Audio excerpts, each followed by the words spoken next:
a game day? Siyempre, we have to learn na we cannot stop. Kasi may mga moments lang lamang kami meron lang talagang padulo na hindi talaga namin nakuha. Coach, parang may times na lumalamang ako kayo, you're in the game, pero eventually parang mabibitawan niyo yung lamang. Is it more of a mental concern na lang than skills po at this point?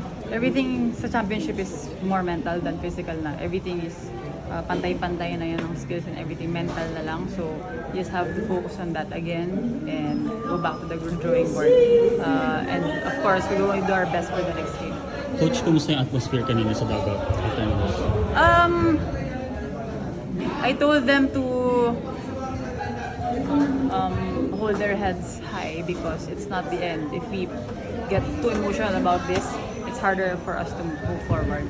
So, trabaho lang kami, laban talaga kami hanggang dulo.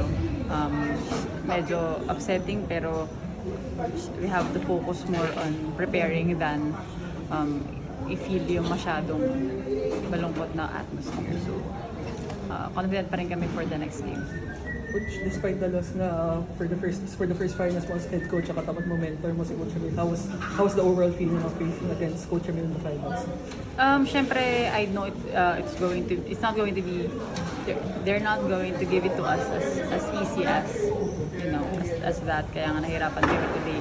But for sure, bawi kami for the next game. Yun lang. Thank you.